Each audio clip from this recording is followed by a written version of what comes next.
Anime News.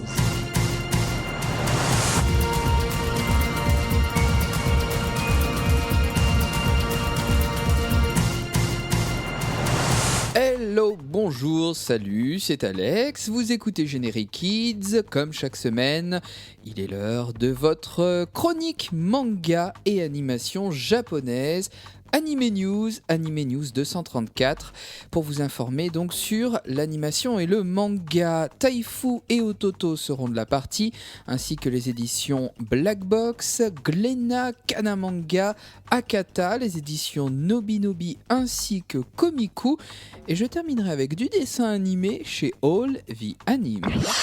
C'est cette semaine, le 25 juin, que sortiront Hide and Seek tome 1 et Dramatical Murder tome 1 et 2 aux éditions Taifu. Hide and Seek, c'est le manga yaoi de Yaya Sakuragi qui était attendu. Et Dramatical Murder, ce n'est pas du yaoi, c'est à la base un visual novel du studio Nitro Chiral, dessiné donc pour le manga par Trawar Asada. C'est aussi une série animée en 12 épisodes. Dramatical Murder, vous l'avez peut-être vu sur Crunchyroll l'année dernière en simulcast. Et bien la semaine prochaine, je vous chroniquerai donc ces deux nouveaux titres aux éditions Taifu. Et puis chez Ototo, cette fois-ci, c'est le 25 juin qui est attendu Sword Art Online Progressive, l'arc Progressive, donc premier tome signé par Reiki Kawahara. Vous allez retourner en prison et plus précisément dans l'Encrad. Là aussi, chronique la semaine prochaine. Depuis début juin, une des figures les plus emblématiques de la civilisation égyptienne a pointé son joli nez chez Black Box avec un one-shot, c'est Cléopâtre. Un shoujo signé donc par Machiko Satonaka, à qui on devait Raphaël, également sorti chez Black Box. Un shoujo donc qui redécouvre, réexplore l'histoire et les amours tourmentés de Jules César et de la charmante Cléopâtre. Un dessin, un design à l'image de celui d'une Ryoko Ikeda, par exemple, pour Lady Oscar, ou d'une Yumiko Igarashi pour Candy et Georgie. C'est un titre très romancé, bien sûr, au goût de nostalgie. Bienvenue, ça ressource délicieusement. Ça s'appelle Cléopâtre et c'est aux éditions Black Box. On vire à 360 degrés au niveau du style de manga. Je vous parle zombie à présent chez Glénat. Zombies et survivants humains sont confrontés dans un nouveau manga horrifique et post-apocalyptique, son titre Crueler Than Dead. C'est donc aux éditions Glénat et ça sort le 24 juin pour le premier tome. Il y en aura 2 au total. Tsukasa Seimura et Kozo Takahashi décrivent une humanité décimée et confrontée à elle-même. Comment survivre tout en restant humain? Comment ne pas dériver? C'est un peu les questions qu'on se pose à la lecture de ce titre. Maki Akagi est une miraculée. Elle n'est plus une zombie grâce à un vaccin qu'elle va devoir amener à un camp de réfugiés de Tokyo, le Dôme. Elle prend sous son aile Shota, un jeune garçon qui a survécu lui aussi à cette horreur. Le monde n'est plus qu'une horde de zombies affamés, mais certains humains se révèlent bien plus monstrueux encore. La similitude avec la série américaine Walking Dead est bien sûr frappante, ce qui n'empêche pas l'histoire d'être très prenante, envoûtante même j'oserais dire. Le rythme est très soutenu, d'autant plus que l'histoire, je vous l'ai dit, se déroulera sur 2 volumes. Le point fort de ce titre, pour peu qu'on ait le cœur bien accroché, c'est le graphisme. Il est tout bonnement hallucinant de détails et d'horreur. Le design des personnages est parfait et on sent très bien l'influence d'un certain Katsuhiro Otomo, l'auteur d'Akira. C'est un titre que je conseille vraiment à tous les amateurs du genre et à ceux qui ont le cœur bien accroché. Je suis moi-même pas très amateur du genre, mais j'ai quand même été bluffé. Évidemment, vous vous doutez que la narration est très crue, voire saignante. Une humanité perdue, sclérosée, parfois plus abjecte encore que les morts-vivants. Quelle issue donc pour ceux qui ont encore une âme? C'est à découvrir dans Crueler Than Dead, tome 1, aux éditions Glénat. Les auteurs seront présents à Japan Expo. C'est une guerre des jouets qui s'est déclenchée le 19 juin chez Kana Manga. Ça s'appelle Toys of War. Tome 1 pour ce manga, des jouets intelligents qui se sont rebellés, qui élèvent des enfants et qui en plus vont combattre contre d'autres marques de jouets. On est loin de Toy Story. Ce manga est édité dans la collection Dark Kana, il est co-signé Kosudo Age et Hiroyuki Hoshima, et justement ce dernier, qui est le dessinateur, sera présent le samedi 4 et dimanche 5 juillet à la Japan Expo pour une séance de dédicace. Notez ce titre, Toys of War, tome 1 aux éditions Kana. Akata a le goût des Magical Girls borderline et décalé. Après Magical Girl of the Hand, qui a débuté il y a quelques mois, depuis le 18 juin est sorti l'excellent Magical Girl Seat. Son auteur, Kentaro Sato, nous présente une héroïne, Aya, c'est son nom, elle est complètement martyrisée par la vie, le terme est vraiment juste. Son frère, ses camarades de classe la tabassent, ils la rabaissent.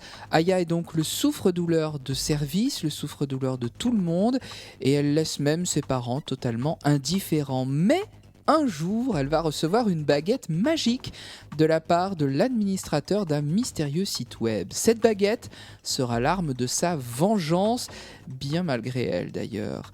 Des morts s'enchaînent, des blessés graves, et Aya culpabilise. Mais bientôt, elle va être rejointe par une autre Magical Girl. Elles sont toutes les deux menacées par une mystérieuse Magical Girl voleuse de baguettes. Vous l'aurez compris, nous sommes très loin de Gigi ou de Sailor Moon. L'histoire est très bien ficelée, un grand mystère s'installe très vite, au-delà des simples pouvoirs, au-delà de la vengeance. Les points de vue s'entrechoquent, vengeance ou pas vengeance, mort méritée ou pas. Vous l'avez compris, la demi-mesure n'est pas de mise dans ce manga, le rythme est très soutenu et les dessins sont très bons. Kentaro Sato réinvente le mythe de la Magical Girl. Magicienne malgré elle, c'est Magical Girl Seat, tome 1 aux éditions Akata. Et aussi disponible chez Akata les nouveautés de juin, des suites de séries avec Prisonnier Riku de Shinobu Sekiguchi qui revient avec son volume 9. Sachez que le volume 10 de ce shonen percutant sortira pour la Japan Expo, donc dans peu de temps. Le volume 11 s'enchaînera au mois d'août et ensuite il faudra attendre le mois de novembre pour découvrir le volume 12.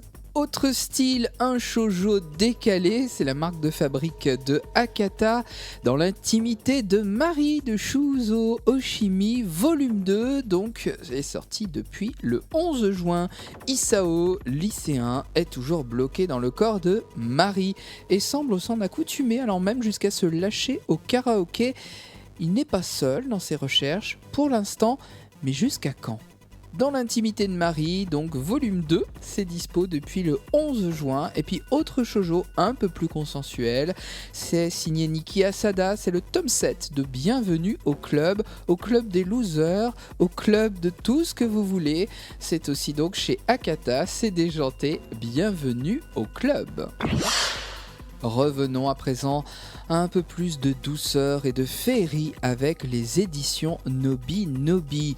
Notre panda préféré est de retour le 25 juin avec son tome 7, Pan Pan Panda, aux éditions Nobi Nobi. Nous fait toujours redécouvrir des traditions nippones, la fête du Tanabata par exemple, à travers le quotidien de Panettone, cet énorme panda, et de la gentille et jolie petite Praline, une petite fille avec qui il habite. Adorable, joyeux et tendre, ce manga tout en couleurs qui se lit dans le sens de lecture occidentale est vraiment un moment de partage avec vos bouts de chou. Pan Pan, c'est un incontournable du dodo, l'histoire à lire avant de s'endormir, et c'est aussi un incontournable de la Japan Expo, car Pan Pan Panda sera là, oui, en vrai, en chair et en os, sur le stand Nobi Nobi. Vous pourrez le cajoler, il vous prendra dans ses bras, et les séances de photos seront de mise. Nobi Nobi, c'est aussi de la grâce et de la féerie avec le grand retour de Shiitake, son illustratrice phare. Disponible dans toutes vos librairies le 25 juin, c'est Yosei, l'essence des fées, un très beau livre qui va éveiller vos âmes avec un tourbillon de sensations puisque leurs deux auteurs y explorent les 5 sens. Les dessins de Shiitake sont d'une finesse et d'une grâce qui vous laisseront sans voix. La vue est donc sublimée au premier abord et la poésie d'Alice Brière-Haquet n'est pas en reste. Je vous conseille ce très beau livre poétique et somptueusement illustré de toute urgence à vous procurer chez Nobinobi, et sachez que leurs deux auteurs, donc Shiitake et Alice Brière-Haquet, seront toutes deux présentes à la Japan Expo. Vous souvenez-vous du manga Les Petits Plats Faciles by Hana ? Eh bien, sachez que son auteur, Etsuko Mizusawa, est de retour aux éditions Komiku. Le 25 juin, Yako et Poko nous immergent dans une réalité bien différente de la nôtre. Non, c'est pas un manga de science-fiction, jugez plutôt. Avec ce tome 1, vous découvrirez le quotidien de Yako, une mangaka, et de son assistant, Poko, qui est un robot. Je parlais de réalités bien différentes de la nôtre et la différence est technologique. Si dans ce monde, chacun est assisté d'un robot assistant personnel, la technologie sans fil n'existe pas. Les ordinateurs et l'Internet sont d'une lenteur effarante. Voici donc le décor de ce manga léger, tendre et innocent, au dessin faisant penser à un manga comme nos voisins les Yamada, amusant donc et caricatural. Ce quotidien va se pimenter avec une quête anodine, la collection des stylos Yoko, des stylos vintage. En lisant Yoko et Poko, on sourit, on se prélasse, on se sent bien. Quand la nostalgie côtoie le bonheur de vivre, la positive attitude s'appelle Yoko et Poko de Etsuko Mizusawa. Et puis sachez qu'une opération est lancée dans certaines librairies. Les éditions Komiku vous offrent un recueil d'histoires inédites signé par son auteur pour l'achat d'un volume de Yako et Poko ou alors de Mes Petits Plats Faciles by Hana. Renseignez-vous donc sur les librairies qui participent à l'opération et puis dépêchez-vous, les stocks sont limités. Toujours aux éditions Komiku, mais dans un autre style, un nouveau manga sera disponible le 25 juin. Son titre, Murder Incarnation. Toutes les vies n'ont pas la même valeur. C'est ce que sous-entend une mystérieuse jeune fille qui apparaît devant certaines personnes ayant perdu des êtres très chers. Elle leur promet de les ressusciter si en échange, ils tuent 3 personnes de leur choix sous 24 heures. Jusqu'où seriez-vous prêt à aller pour ressusciter un être qui vous est cher ? Seriez-vous capable de garder raison ? Seriez-vous happé par cette tentation ? Ce manga en 2 tomes vous propose de suivre différents protagonistes mis devant ce choix aussi attirant qu'immoral. Murder Incarnation est écrit par Keita Sugahara à l'histoire et Shinji Inamitsu au dessin. Des dessins qui jouent sur les ombres, allant de pair avec un sujet macabre et un scénario très bien développé. Le prix des vies humaines face à la morale et aux plus bas instincts humains, c'est avec Murder Incarnation, dont les 2 tomes sont disponibles le 25 juin en même temps aux éditions Komiku. Terminons cette Anime News 234 avec de l'animation et tel un fantôme qui rentre dans sa coquille. On retrouve Paris Loves Anime, vous savez, ce festival qui revient le 26 juin à 20h30 au Grand Rex à Paris, à ne pas manquer. Bon, je sais, mon jeu de mots était pas top, mais c'est Ghost in the Shell, the movie, qui est à peine sorti au Japon. Il est sorti le 20 juin, qui se présente à vous pour cette projection exceptionnelle. Ghost in the Shell, the movie. Ghost in the Shell, c'est à l'origine un manga de Masamune Shiro. Dans ce film, le major Kusanagi va enquêter sur un meurtre, celui du Premier ministre et aussi celui de son ancien supérieur. C'est un dommage collatéral, il a été tué en même temps que ce Premier ministre. Nous sommes en 2029, elle va prendre à ses côtés Bato et Togusa, entre autres. Vous l'avez compris, on revient aux origines de Ghost in the Shell avec ce film d'animation de 100 minutes. Alors, si vous êtes dans les parages, bande de vénards, soyez au rendez-vous au Grand Rex, donc à Paris, le 26 juin à 20h30. Et puis, notez qu'en août, Paris Loves Anime, ce festival, reviendra avec Les Ailes données à Missé, formidable film. majestueux film des studios Gainax, donc, qui sera projeté au Grand Rex à Paris en août.